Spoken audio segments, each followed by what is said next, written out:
लेकिन एक अंग्रेज टूरिस्ट को इस शहर में ढूंढेंगे कैसे?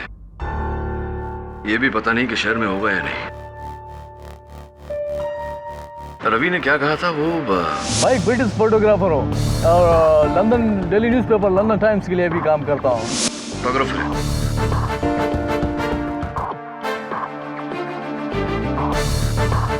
अभी तक तो छप गई होगी वो तस्वीरें।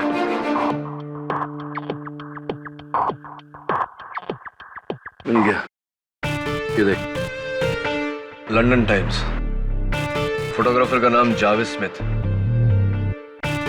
तो ये काम कर, इनके लंदन ऑफिस फोन कर और पता लगा कि ये गोरा इस वक्त मुंबई में कहाँ होगा। Right sir.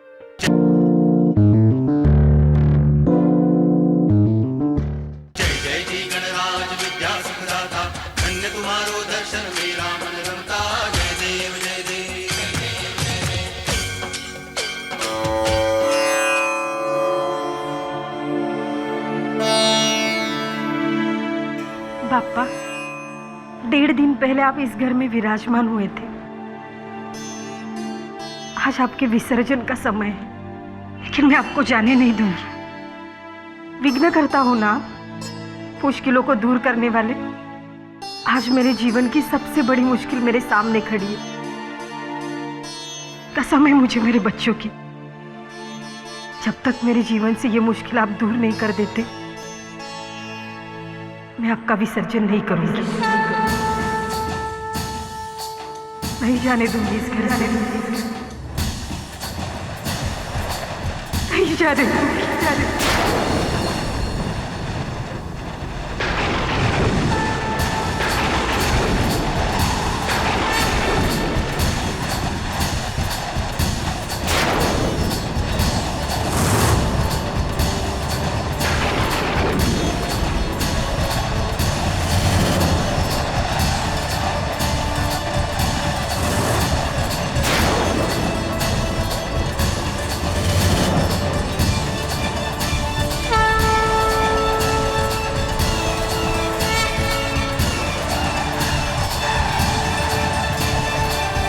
KD Pathak,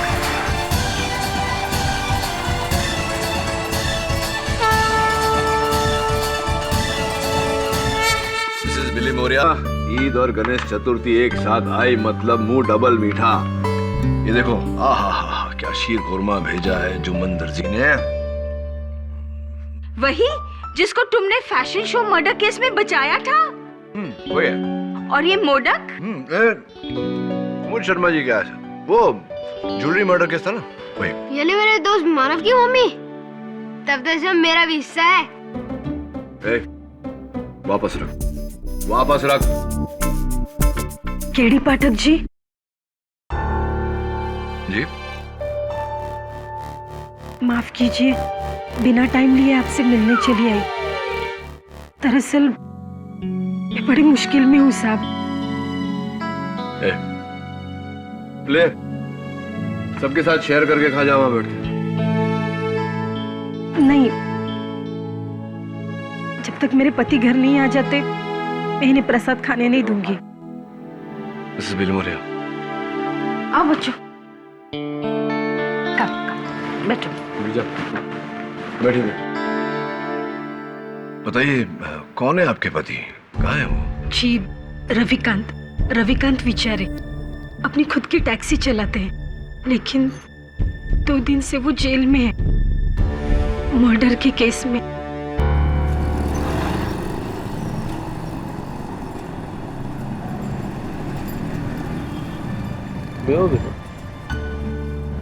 Nice. Sir, you come Mumbai सही टाइम पे। Now it's गणेश उत्सव, हमारा सबसे प्यारा भगवान। भाई हाँ, इसलिए ही आया हूँ गणेश उत्सव पंडाल का फोटोज खींचने। अरे यू नो हिंदी? या भाई ब्रिटिश फोटोग्राफर हूँ और London daily newspaper London times के लिए भी काम करता हूँ। मैं हर साल आता हूँ। क्या बात है साहब, मतलब आप इतनी दूर से?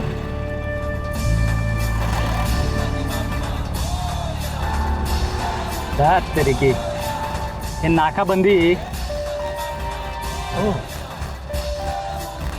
पुलिस अरे टेंशन मत लो साहब, ये तो हर रोज का काम है, बस 2 मिनट लगेगा। नो इधर से ही चला जाता हूँ। ओके, ये लो, लेकिन साहब कीप द चेंज।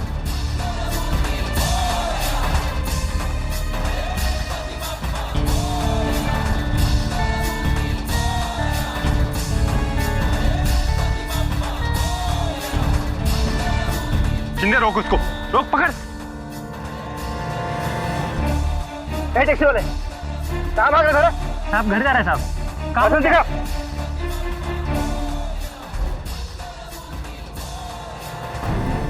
रविकांत कहाँ भाग रहा था? साहब घर जा रहे हैं साहब। डिक्की खोल। डिक्की का ताला खराब है साहब, नहीं खुलता है। डिक्की खोल बोला ना। ठीक है साहब। चल खोल।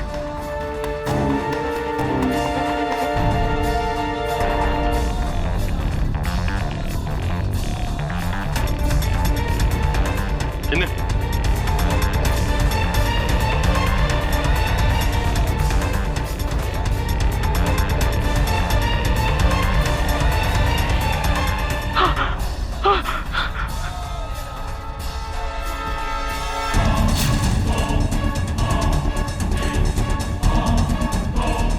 ये कौन है? साहब ये पता नहीं कैसे आई मेरी डिक्की में। ये तो मर चुका है। साहब मैंने नहीं मारा इसको। कहाँ लेके जा रहा था लाश? नहीं साहब, पता नहीं ये कैसे आया मेरी डिक्की में साहब। शिंदे गिरफ्तार कर लो इसे। मैं समझा ही नहीं रवि, तुम कह रहे हो कि तुम उस आदमी को जानते भी नहीं, और मुझे यकीन है कि तुमने उसे नहीं मारा,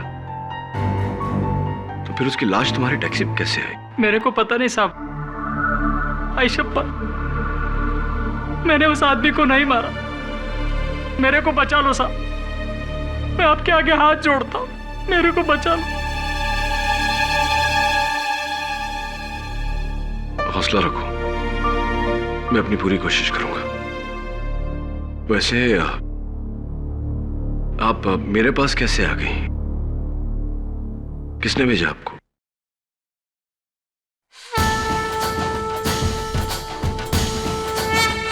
इन्होंने।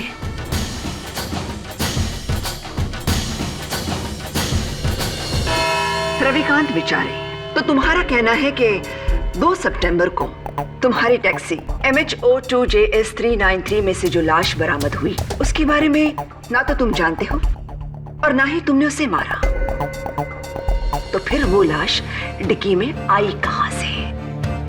क्या उसने अपने आप को मार डाला और फिर वो तुम्हारे टैक्सी के पास आया और अंदर जाकर छुप गया?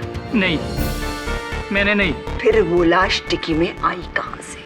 योर ऑनर, जाहिर सी बात है कि प्रोसिक्यूशन के इस सवाल का जवाब रवि के पास नहीं होगा, क्योंकि ये 24 घंटे अपनी टैक्सी के साथ तो रहता नहीं, तो इसकी गैर मौजूदगी में किसी ने वो लाश डिक्की में रखी है।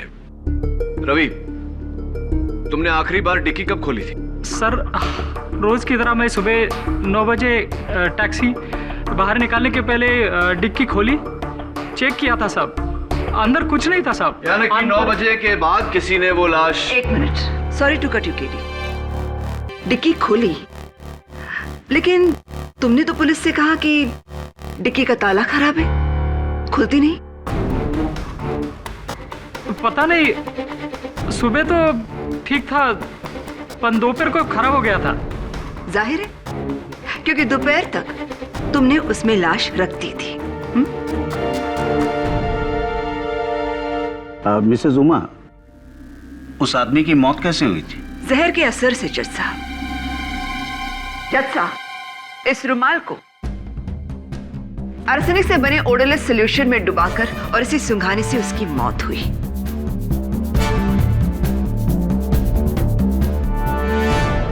इस शीशी में वो जहर है। पुलिस को ये शीशी उस टैक्सी के ड्राइवर सीट के नीचे मिली, यानी कि कत्ल का हथियार। साहब, देवा शपथ, मुझे नहीं पता ये शीशी मेरे सीट के नीचे कैसे आई। एंड योर ऑनर, इस शीशी और रुमाल दोनों पर रवि की उंगलियों के निशान मौजूद नहीं है। जाहिर है, शीशी पर से उंगलियों के निशान मिटा दिए गए हैं और कपड़े पर निशान आते नहीं। इतना तो तुम्हें पता होना चाहिए केडी पाठक,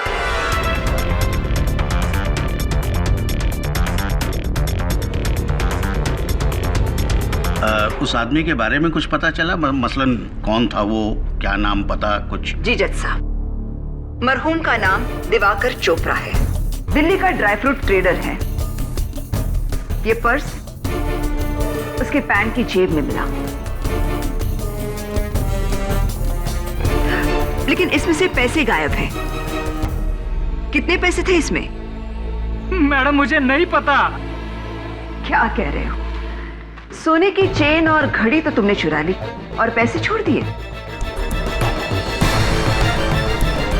जज साहब, ये सोने की चेन और ये घड़ी रवि की टैक्सी के ग्लव कंपार्टमेंट में मिले और इन पर मरहूम दिवाकर चोपड़ा की उंगलियों के निशान हैं। जाहिर है ये चीजें उसी की है और इनका उसके ग्लव कंपार्टमेंट में होना, यानी रवि ने ही इन चीजों को चुरा कर बाहर रख दिया।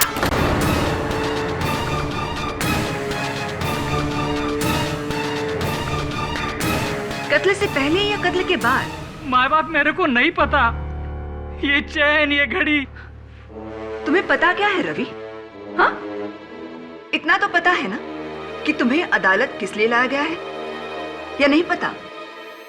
नहीं पता है तो मैं तुम्हें बता देती हूँ।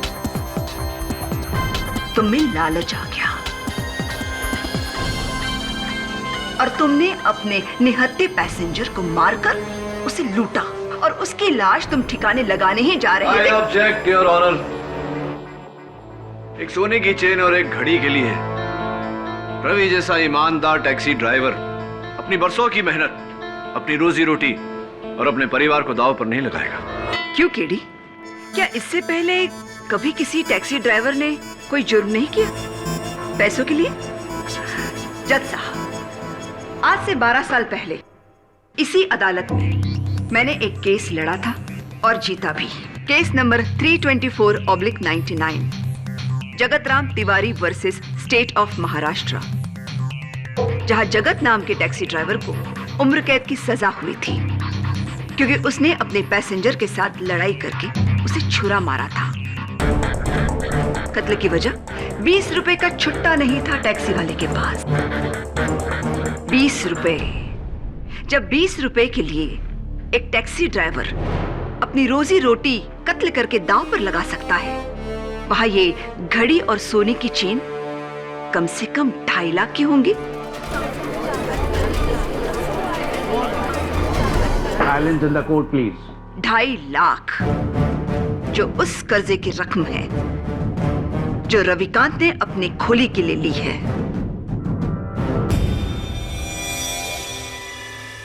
1, नाकाबंदी से भागना। 2, टैक्सी से लाश का मिलना। 3, टैक्सी से कत्ल का औजार मिलना। 4, चोरी की घड़ी और सोने की चेन। 5, कर्जे की रकम। इन 5 उंगलियों को मिलाकर बनती है मेरे 23 साल के प्रोसिक्यूशन की मुट्ठी, जो केडी पाठक जैसे होनहार लेकिन जूनियर लॉयर भी नहीं बन सकते, लेकिन जूनियर लॉयर भी नहीं बन सकते।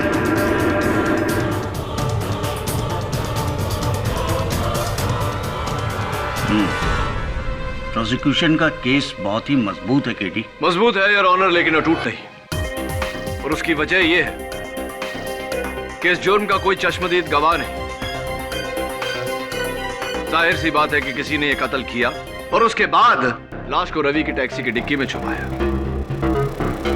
किसने? यही तो पता लगाना है योर ऑनर। उस दिन सवेरे 9 बजे से दोपहर के 3 बजे तक रविकांत की टैक्सी में 3 लोगों ने सवारी की। मैं उन्हें कटघरे में बुलाना चाहता हूं ताकि वो इस केस पे रोशनी डाल सके। क्या तीनों विटनेस मौजूद हैं? अनफॉर्चुनेटली योर ऑनर, बड़ी मुश्किल से सिर्फ 2 लोगों का पता चल पाया है, तीसरा अब भी लापता है। सबसे पहले मैं बुलाना चाहूंगा रविकांत के उस दिन की पहली पैसेंजर को, जिन्होंने अंधेरी से बैंड्रा कुर्ला तक टैक्सी ली, मिस सविता झाला।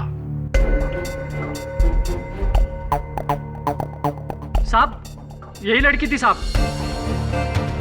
उस दिन मैं टैक्सी को साइड में पार्क करके होटल में चाय पीने गया था। 10 बजे का टाइम था साहब। बाहर आके देखा तो मैडम टैक्सी के पास खड़ी थी, बहुत घबराई हुई थी साहब। वो टैक्सी में बैठी और फिर सांता क्रूज में उसका दोस्त भी टैक्सी में आके बैठ गया। फिर दोनों के बीच पता नहीं अंग्रेजी में कुछ बड़ा बहस हुआ साहब। फिर बांद्रा कुर्ला कॉम्प्लेक्स पे मैडम गुस्से से उतर गई साहब टैक्सी से। उसका दोस्त भी उसके बाद उतरा। हाँ तो मिस झाला, मैं आपसे जानना चाहूंगा कि आपको याद है वो उस टैक्सी की डिक्की खुली हुई थी उस समय? कौन सी टैक्सी, कैसी डिक्की? और मैं इसकी टैक्सी में कब बैठी?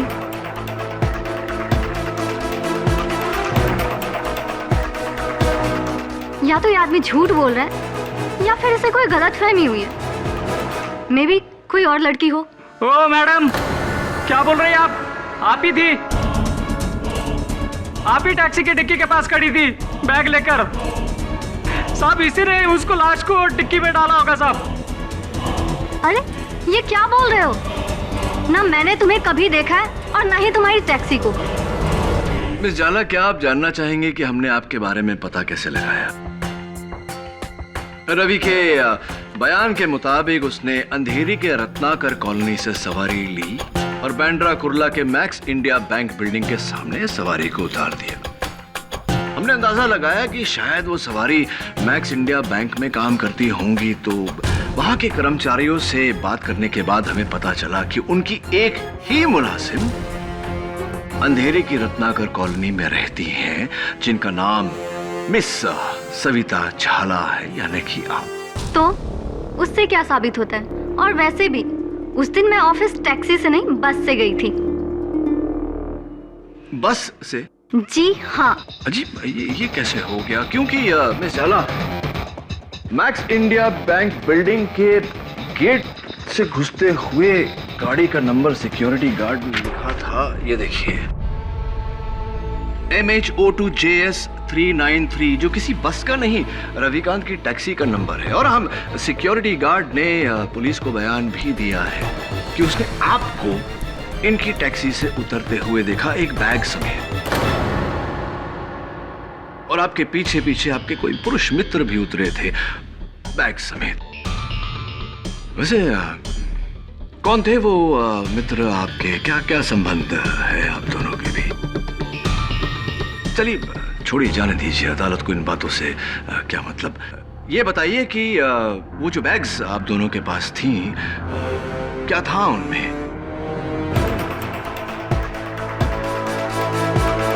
कहीं ऐसा तो नहीं कि आप दोनों का जाती सामान था उसमें और आप दोनों एक दूसरे के साथ भागना चाहते थे? नहीं नहीं, मैं भागी नहीं। मैंने अपना इरादा बदल लिया और मैंने आमोद को भी समझाया कि मैं अपने पेरेंट्स के अगेंस्ट नहीं जा सकती। और हमारे बीच लड़ाई भी हुई, इसलिए मैं भागने के बदले ऑफिस उतर गई। घबरा मत सविता, तुम अदालत में इसलिए झूठ बोल रही हो क्योंकि तुम नहीं चाहती कि तुम्हारे घर वाले इस बात को जाने कि तुम उस लड़के के साथ घर से भागने की सोच रही थी। ये भी हो सकता है कि तुम अदालत में इसलिए झूठ बोल रही हो क्योंकि तुम ऐसी टैक्सी में बैठी थी जिसकी डिक्की में लाश पड़ी हुई थी, जिस लाश को शायद आप ही ने। नहीं, मुझे नहीं पता कि उस टैक्सी में लाश है और ना ही आमोद को। तो फिर एक बात बताइए मिस झाला, आप और आपके जो मित्र हैं मिस्टर अमोद, ये जो भारी भारी बैग्स आपके साथ थे, टैक्सी की डिक्की में रखने के बजाय, जैसे कि आमतौर पे सब करते हैं, आपने बैग्स अपने साथ टैक्सी के अंदर रखे। क्यों, कोई खास वजह?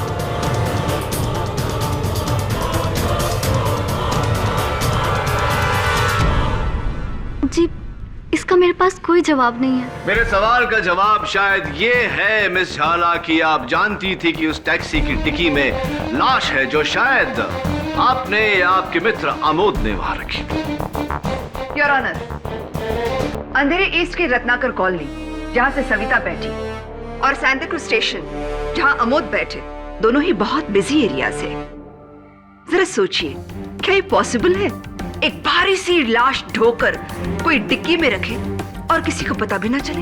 मैं प्रोसिक्यूशन की बात से सहमत हूँ। मिस सविता की घबराहट उनकी जाती कारणों से होगी। लाश अगर टैक्सी में आई होगी तो इस सवारी के बाद। तुम्हारे पास कोई और गवाह है KD? Yes your honour, Ravikant की अगली सवारी जो टैक्सी में अपना सेलफोन भूल गए थे, जिसके जरिए हमने उनको ट्रेस किया, मिस्टर अभिज्ञान रोहरा। मुझे मालूम था मुझे। तेरी तो टैक्सी का नंबर देखते ही मुझे डाउट हो गया था कि साली पनौती है मेरे लिए। पूरा दिन खराब हो गया तेरे चक्कर में, ऊपर से तूने मेरा मोबाइल भी चुरा लिया। और अब यहाँ खड़ा हूं मैं कटघरे में तेरी वजह से। मिस्टर रोहरा, आपके इस रिकैप के लिए मैं आपका शुक्रिया अदा करता हूं। Thank you. चलिए अब ये बताइए कि आपने रविकांत की टैक्सी कब पकड़ी, कहां से कहां तक? क्या कब और कहां तक के लिए वकील साहब? 12 साढ़े 12 बजे का टाइम था। मैंने इसकी टैक्सी बैंड्रा रेक्लेमेशन से पकड़ी और इससे कहा कि मुझे वाशी जाना है, नवी मुंबई। क्यों वाशी?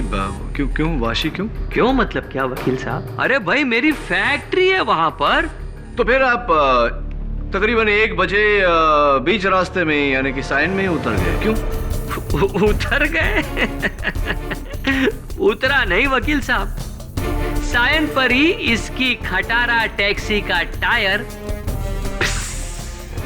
पंचर हो गया। अब मैं क्या इसके पंचर चिपकाने का इंतजार करता? मैंने तो इसे आधे पैसे दिए और इससे जान छुड़ा ली। मिस्टर रोहरा, पूरी ड्राइव में आपको टैक्सी की डिक्की में से कोई आवाज सुनाई दी? हाँ, आवाज तो आई।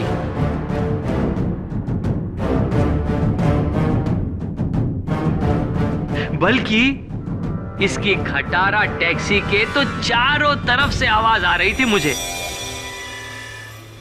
अरे अंजर पंजर ढीले हो गए इसके खटारा के, इसलिए मैं तो खुशी खुशी जान छुड़ा ली। और इसी खुशी में आपका सेल फोन, आपका मोबाइल फोन जो है वो टैक्सी की सीट पर ही रह गया। हाँ, और इसने मेरा फोन मुझे लौटाया भी नहीं। वो तो अच्छा हुआ वकील साहब जो आपका मुझे फोन आ गया और मेरा सेल मुझे वापस मिल गया। Point to be noted your honour. Ravikant बेचारे का फोन वापस ना करना बेईमानी की निशानी है। मैडम मैंने फोन को देखा तक नहीं, ताई शपथ। एक बात बताइए मिस्टर रोहरा, आप तो टैक्सी की बैक सीट पर बैठे थे। हाँ, तो फिर ऐसा कैसे हुआ कि पुलिस को आपका फोन टैक्सी की फ्रंट सीट पर से मिला? हाँ, कहीं ऐसा तो नहीं कि आप सीट के ऊपर ऐसे झुके थे आगे की तरफ ग्लव बॉक्स तक पहुंचने के लिए? मिस्टर पाठक, फोन आगे की सीट पर इसलिए था क्योंकि रविकांत ने उसे अपने पास रखा था। हाँ, इसी ने रख लिया होगा, चोर कहीं का। और अब तो खूनी भी। रविकांत ने खून किया, घड़ी चुराई, चेन चुराई, मोबाइल चुराया। This is absolutely ridiculous. Mister Rohra, ये कमर में पट्टा, क्या आपके कमर में प्रॉब्लम है? नहीं, गर्दन में प्रॉब्लम है। ऑर्डर मिस्टर रोहरा, सवाल का जवाब सीधे तरीके से दीजिए। जज साहब, मालिक, अगर मैंने पट्टा कमर में बांधा है तो तकलीफ भी कमर में ही होगी ना? नहीं, अगर आपको थोड़ा भी डाउट है तो आप मेरी मेडिकल रिपोर्ट चेक कर सकते हैं। देख चुके हैं। फिर? और उनमें यही लिखा है कि मिस्टर रोहरा ना तो झुक सकते हैं और ना ही भारी बोझ उठा सकते हैं। फिर मिस्टर रोहरा, आपने दिवाकर चोपड़ा की 80 किलो की भारी लाश उठाई कैसे? ये क्या कह रही हैं आप? ये तो मुझसे नामुमकिन है। एग्जैक्टली। जज साहब, मिस्टर रोहरा का डिक्की में लाश रखना नामुमकिन है। लाश तो सुबह से ही डिक्की में मौजूद थी।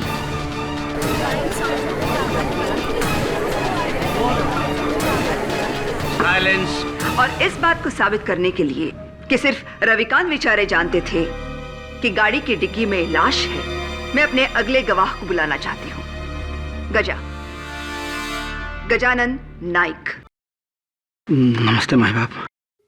योर ऑनर, ये वही मैकेनिक है जिसने रविकांत के टैक्सी का टायर ठीक किया, राइट गजानन?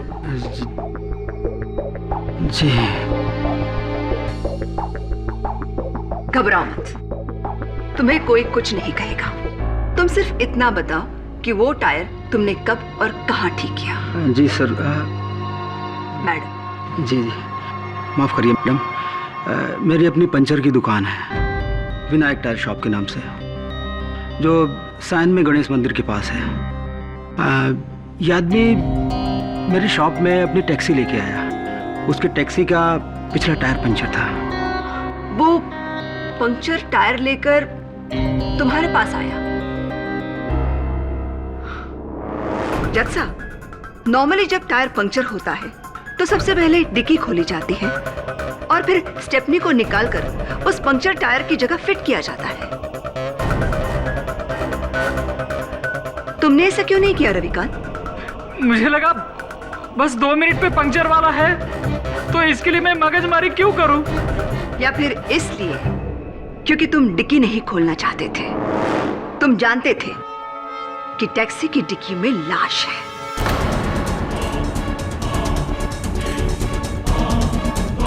गजानन, जाहिर है तुमने तो डिक्की खोली होगी जैक निकालने के लिए। नहीं मैडम, इसने मुझे रोक दिया। इसने कहा कि मेरी डिक्की का लॉक खराब है, खुलेगा नहीं। तो फिर मैंने अपने जैक से गाड़ी को ऊपर उठाया। इसने तुम्हें भी डिक्की खोलने नहीं दी? माय बाप, मेरा यकीन कीजिए, वो लॉक पहले से ही खराब था। तुम्हारा नसीब खराब है रविकांत, जो तुम्हारा जुर्म पकड़ा गया। ना तो तुमने खुद डिक्की खोली, ना किसी को खोलने दी, क्योंकि तुम जानते थे कि उस डिक्की में लाश है। नहीं, मुझे नहीं पता था। तो फिर वो लाश आई कहां से? जादू से? बताओ रविकांत, लाश आई कहां से? Calm down Mrs Dixit, calm down. Your honour, Ravikant ने हमें बताया कि उस दिन इसकी टैक्सी में 3 लोगों ने सवारी की। तीसरा एक अंग्रेज जब इसकी टैक्सी तक आया तब ये होटल में खाना खा रहा था। टैक्सी के आसपास कोई नहीं था। उस अंग्रेज का कुछ अता पता है तुम्हारे पास? योर ऑनर, टैक्सी में बैठने से पहले कोई अपना कांटेक्ट नंबर नहीं देता। उसे कैसे तलाश करूं? ये तुम्हारा प्रॉब्लम है केडी। या तो उस आदमी को ट्रेस करके इस कत्ल से जोड़ना होगा तुम्हें, या फिर इसमें हार माननी होगी। घबरा मत केडी, अपने सीनियर से हारने में कोई शर्म की बात नहीं।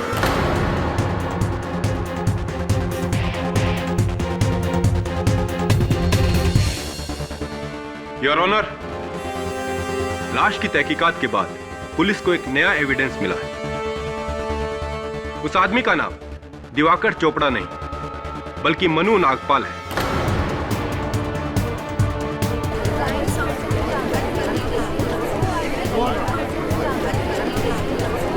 साइलेंस। मनु नागपाल, जो एक वांटेड क्रिमिनल था, जिसकी पुलिस को ड्रग स्मगलिंग के 9 अलग अलग केसेस में तलाश थी। Drug smuggling? जी हाँ योर ऑनर, ये इसका पुराना हथकंडा था। अक्सर टैक्सियों में ड्रग स्मगल करके एक सिटी लिमिट से दूसरी लिमिट तक ले जाना। पुलिस को आरटीओ की मदद से ऐसी 5 टैक्सियों के नंबर मिले हैं। उनमें से एक टैक्सी का नंबर है MH02 JS 393, रवि विचारे की टैक्सी।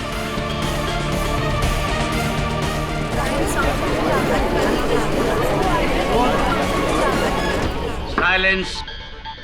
ओह माय गॉड, ये तो नया कनेक्शन है। अब समझ में आ गया। वो बॉस, तुम मुलाजिम। जरूर कमीशन को लेकर झड़प हुई होगी। नहीं साहब, मैडम, ये टैक्सी मैंने 2 महीने पहले किसी दूसरे से खरीदी थी। अब तो तुम दोनों तरफ से फंस गए हो रविकांत। एक तरफ मर्डर तो दूसरी तरफ ड्रग्स स्मगलिंग। योर ऑनर, इस नए एविडेंस ने इस केस पर नई रोशनी डाली है। एक ड्रग स्मगलर के हजारों दुश्मन हो सकते हैं, कोई भी मार सकता था मनु नागपाल को। मैं चाहता हूं कि इस केस की छानबीन करने के लिए मुझे थोड़ा और समय दिया जाए। हो सकता है कि इस दौरान मैं उस अंग्रेज को भी ढूंढ निकालूं।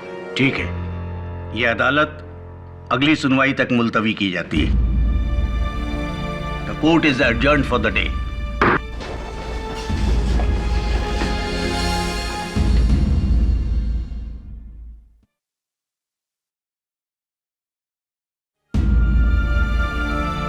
मानसी, तू मेरी बात मान, जिद मत कर, गणपति महाराज का विसर्जन कर दे। नहीं, जब तक वे मेरा विघ्न दूर नहीं करते मैं विसर्जन नहीं करूंगी। अब ये मेरे भगवान की परीक्षा है।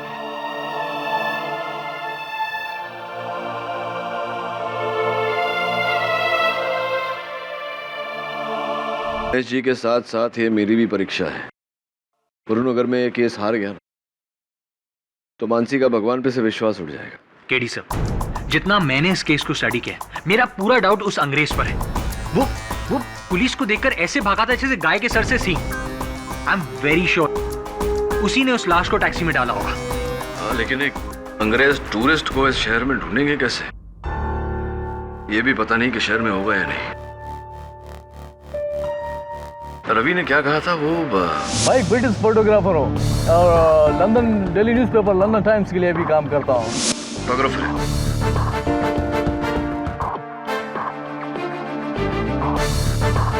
अभी तक तो छप गई होगी वो तस्वीर।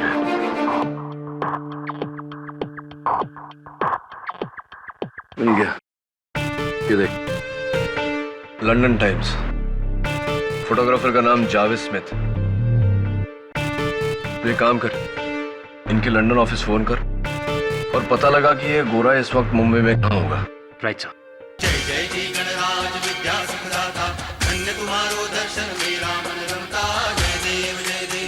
Your honour, mister Javed Smith एक ब्रिटिश फोटोग्राफर है और इस केस की आखिरी घड़ी रविकांत के टैक्सी की उस दिन की आखिरी सवारी।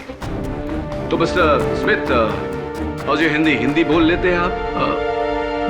No, I don't know Hindi at all. फिर तो योर ऑनर इन्हें फांसी का फरमान इंग्लिश में ट्रांसलेट करके सुनाना पड़ेगा। फांसी? मैंने कुछ नहीं किया।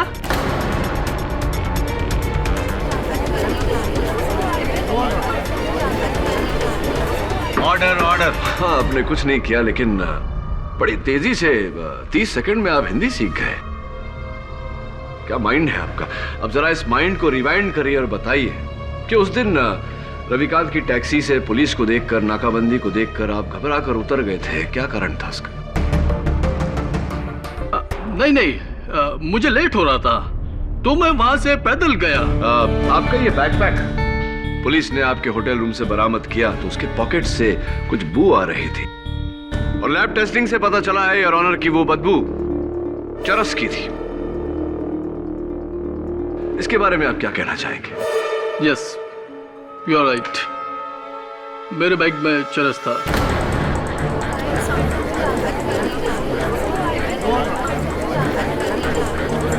साइलेंस। और मैं पुलिस को देखकर सोचा कि वो उसको सर्च करेंगे तो मैं मुसीबत में पड़ जाऊंगा।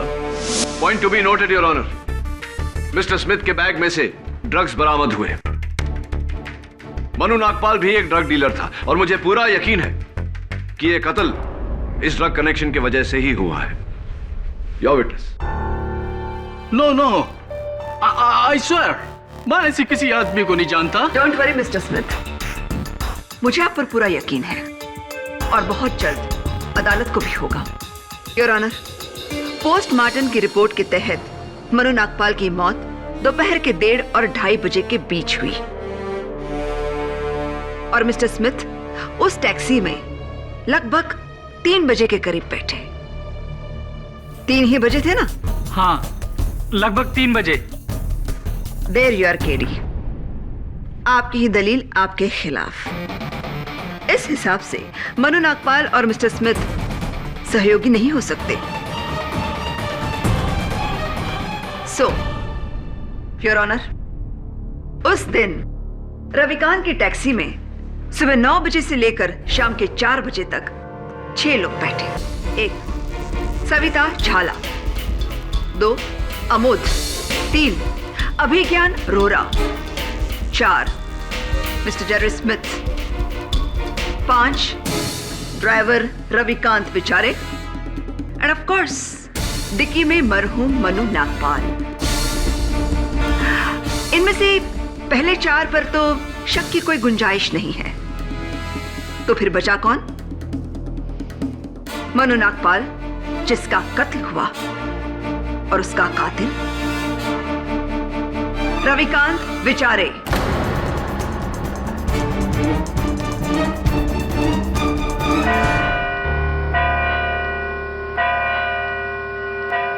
The court is adjourned for the day.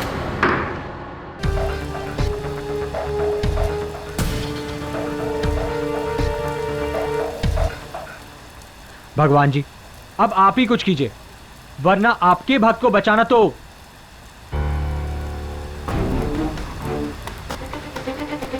चाबी? इंस्पेक्टर दवे, चाबी। डिक्की की है, बड़ी मुश्किल से खुलती है। चेक करते हैं।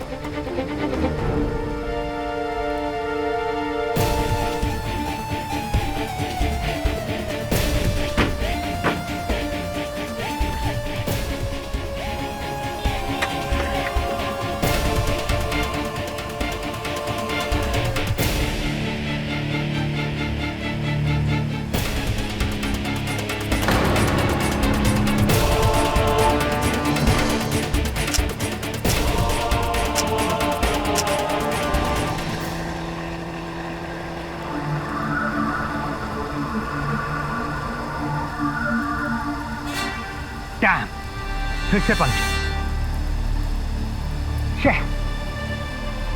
विनायक टायर शॉप, ये तो वही टायर शॉप है जहां पर रवि की गाड़ी ठीक हुई थी। ये गणपति बप्पा मोरया। अरे भाई सुनो, तुम वही हो ना जिसने वो टैक्सी ड्राइवर रवि बेचारे के केस में गवाही दी थी? हाँ साहब, लेकिन आपको कैसे पता साहब? इतना घबरा क्यों रहे? यहाँ साहब अपन पुलिस कोर्ट कचहरी के चक्कर में नहीं पड़ना चाहता साहब। समझ सकता हूँ तेरी प्रॉब्लम। अब जल्दी से मेरी प्रॉब्लम सॉल्व कर, चल।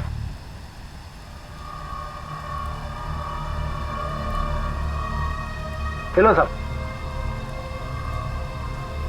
तो ये है फसाद की जड़, एक कील। आप तो लगी हो साहब कि आपके टायर से 1 कील मिला साहब। जो रवि है ना टैक्सी वाला, उसके टायर से 4 कीलें मिली साहब। 4 कील? वो भी एकदम नहीं। 4 कील एक साथ, वो भी नहीं। Ganpati Bappa, love you. Your honour, ये कुछ तस्वीरें हैं रविकांत के टैक्सी के डिक्की के अंदर के हिस्से की, जहां लगे हुए खरोचों से साफ जाहिर होता है कि किसी ने डिक्की को अंदर से खोलने की कोशिश की थी इस स्क्रूड्राइवर का इस्तेमाल करके।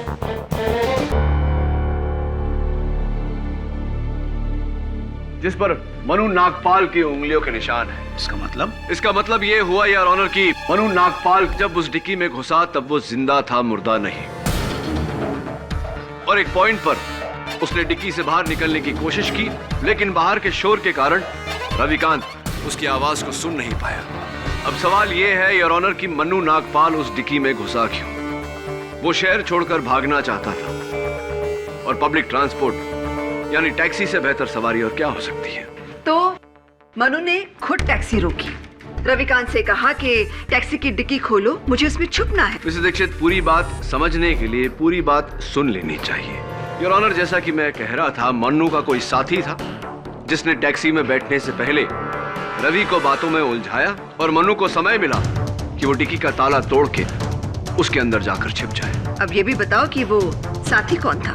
जाहिर सी बात है प्रोसिक्यूटर साहिबा कि उस दिन रवि की टैक्सी में जिन लोगों ने सवारी की थी उन्हीं में से ही कोई एक होगा।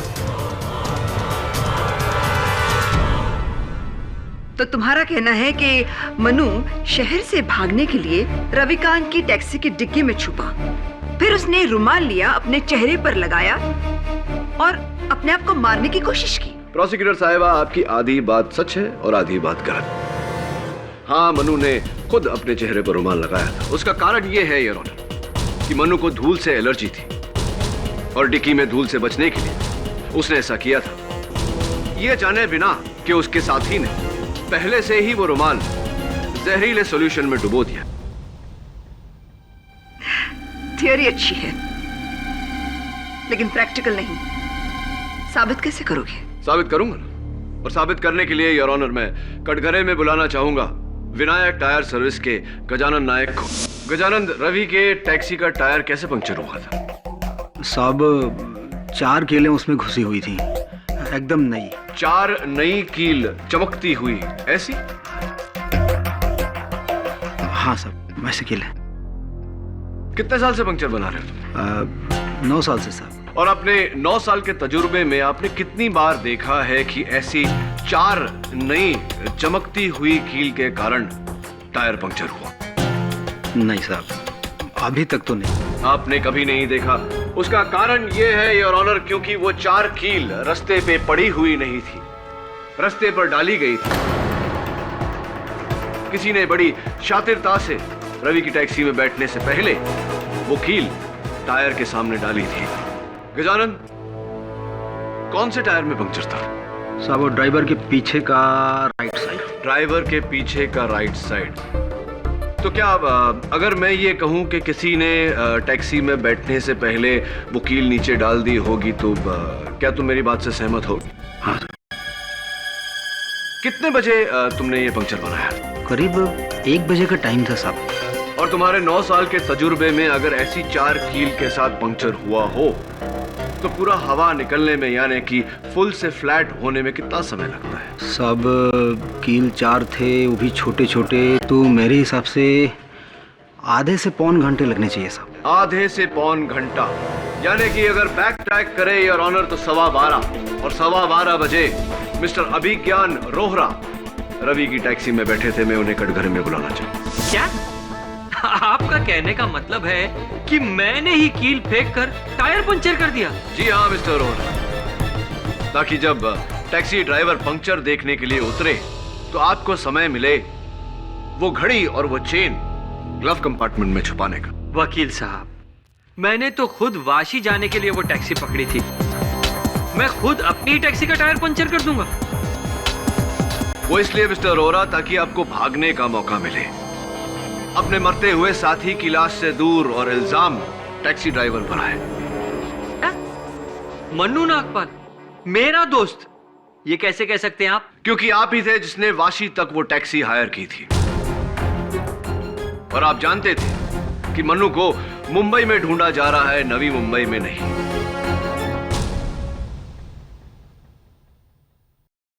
देखिए, मेरा और मन्नू नागपाल का कोई कनेक्शन नहीं है। मैं जा रहा था अपने जूतों की फैक्ट्री में जो वाशी में है। आप चाहे तो मेरे स्टाफ से पता कर सकते हैं। पूछा हमने, और आपके स्टाफ का साइंड स्टेटमेंट है जज साहब की टेबल पर जो ये कहता है कि आप उस दिन अपने फैक्ट्री गए ही नहीं।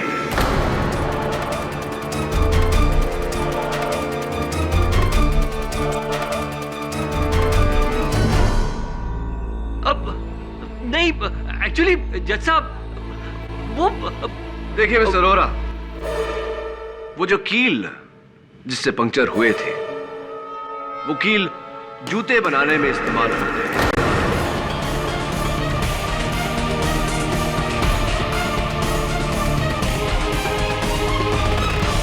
बिल्कुल वैसे ही कील आपकी फैक्ट्री में भी इस्तेमाल होते हैं मिस्टर रोहरा।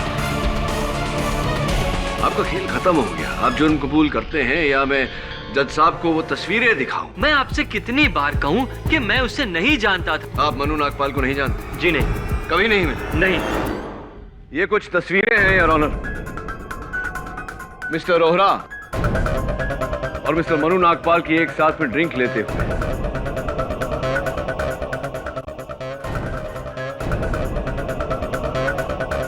क्या आप कहेंगे मिस्टर रोहरा कि आप मनु नागपाल को नहीं जानते? आपकी उनके साथ दोस्ती नहीं थी, आपने उन्हें नहीं मारा?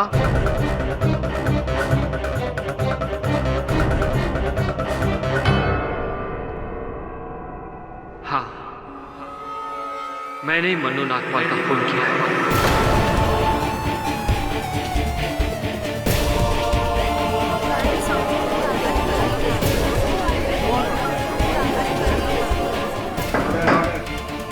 लेकिन मनु नागपाल और रोरा की तस्वीरें कहाँ हैं? माफ करिएगा योर ऑनर, मुझे ये छोटा सा झूठ तो रोहरा के बयान के लिए इकबाल जुर्म के लिए बोलना पड़ा। बताइए अदालत को कि आपने मनु नागपाल को क्यों मारा? मन्नू नागपाल एक ड्रग स्मगलर था और मैं उसके इस धंधे में उसके बराबरी का पार्टनर। मेरे मन में लालच जागा। मैंने चाहा कि मैं वो पूरा का पूरा बिजनेस अकेला हथिया लूं। मैंने मन्नू नागपाल को मारने का फैसला किया। मैंने एक प्लान बनाया। जिस गाड़ी से हम लोग जाने वाले थे उस गाड़ी को मैंने खराब कर दिया और मैंने उससे कहा कि टैक्सी से चलते। बांद्रा के एक सुनसान रास्ते पर मैंने इसकी टैक्सी रोकी और इसके साथ वाशी तक के पैसों को लेकर बहस में लग गया। इसी बहस का फायदा उठाकर मन्नू ने इसकी टैक्सी की डिक्की चाकू से खोली और उसमें छुप गया, मेरा दिया हुआ जहरीला रुमाल लेकर। और टैक्सी में बैठने से पहले मैंने इसकी टैक्सी के टायर के सामने चालाकी से कीलें फेंक दी। मुझे पता था कि थोड़ी ही देर के बाद रुमाल का जहर असर करके मन्नू नागपाल को मार डालेगा और तकरीबन उतनी ही देर में टैक्सी का टायर भी पंचर हो जाएगा। और जैसे ही टैक्सी का टायर पंचर हुआ मैंने इसे टायर चेक करने के लिए बाहर भेजा। मौका पाते ही मैंने मन्नू नागपाल की गोल्ड चेन और वॉलेट इसकी टैक्सी की ग्लव कंपार्टमेंट में डाल दी और जहर की शीशी। मगर अफसोस, ये सब करते समय मेरा मोबाइल इसकी टैक्सी में गिर गया।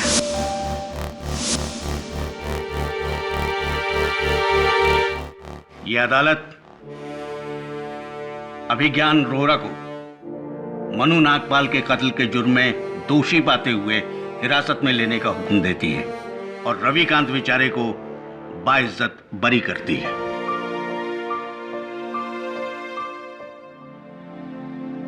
The case is closed.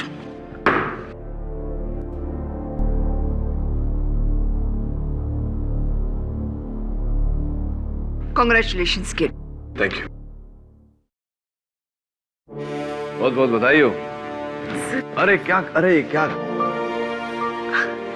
हमारे लिए आप भगवान हो। ऐसा मत बोलिए, नहीं तो वो मुझसे रूठ जाएंगे। वैसे भी ये केस तो बाप्पा ने ही सॉल्व किया है। पापा ने? वो कैसे? हाँ, आप देखिए ना, मेरे असिस्टेंट की बाइक बिल्कुल गणेश मंदिर के सामने खराब हुई और सबसे अहम गवाह इस केस के गजानंद विनायक टायर सर्विस वाले, ये गणेश जी के दूसरे नाम ही है। आपकी प्रार्थना सफल हो गई, इसीलिए तो उन्हें विघ्नहर्ता कहते हैं।